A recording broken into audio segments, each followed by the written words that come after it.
Hi everyone, నా పేరు కొమ్మూరి రాజ్. మేము ఉండేది వెస్ట్ గోదావరి జిల్లా తాడేపల్లిగూడెం. నేను నిన్నైతే రామతీర్థంలో స్టే చేశాను. ఇవాళ పొద్దున్నే స్వామివారిని దర్శించుకున్నాను అనమాట. ఇక్కడ నుంచి నెక్స్ట్ ఏ టైంకి వెళ్తాను అనేది మీకు అప్కమింగ్ వీడియోలో చెప్తాను. అప్పుడు దాకా నా వీడియో చూస్తూ ఉండండి. జై శ్రీరామ్.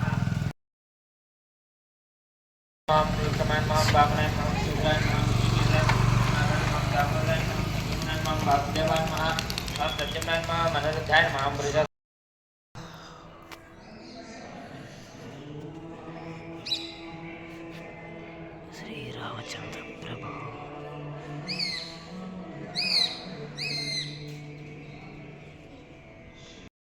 फलनीया अफला अपुष्पायाश्च पुष्पिनीः बृहस्पतिः प्रचोदयात्तानमन्त्रस्वगुंहतः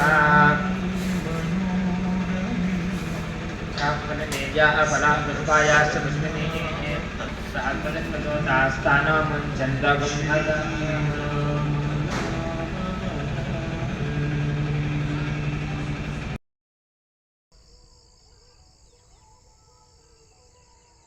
శివోహం. చూడండి గాయస్, పైనుంచి కింద ఉన్న రామతీర్థం ఊళ్ళో రామాలయం చూసారు ఎంత బాగుందో. కింద వనవాస రాముడు, పైన కోదండ రాముడు. దేవాలయంలో ఇంకా చాలా ఉన్నాయి చుట్టుపక్కల, అవన్నీ చూద్దాం. రామతీర్థం పైన కోదండ స్వామి టెంపుల్ ఉందన్నాం కదా రాముడిది. దానికి కొంచెం పైకి వస్తే శిఖర జ్యోతి ఉంది చూసారా.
మన కొమ్మూరి దేశరత్నాలు మన ట్రావెలర్ దేశ పర్యాటన చేస్తూ హిందూ సాంప్రదాయాన్ని నలుగురికి తెలియజేయాలని చెప్పి ఈరోజు మన స్వయంభూ ఆలయానికి మానపాటి అమ్మవారి దర్శనం చేసుకోవడం జరిగింది. ఇలా ఇతను ఎన్నో చోట్ల పలు చోట్లకి వెళ్ళి హిందూ సాంప్రదాయాన్ని ప్రజలకు తెలియజేస్తూ హిందూ యొక్క ధర్మాన్ని తెలియజేస్తూ యొక్క ట్రావెలర్గా యూట్యూబర్గా ఆయన ఎన్నో సబ్స్క్రైబ్ పొందాడు. ఇలాంటి సబ్స్క్రైబ్ అన్ని పొంది తన ప్రతి ఒక్కరు కూడా సపోర్ట్ చేయాలి. ఈరోజు మన అమ్మవారిని దర్శనం చేసుకోవడం జరిగింది. అదేవిధంగా తదుపరి అరసవల్లి యొక్క టెంపుల్కి వస్తున్నారు. దాన్ని అందరూ కూడా సపోర్ట్ చేయాలి.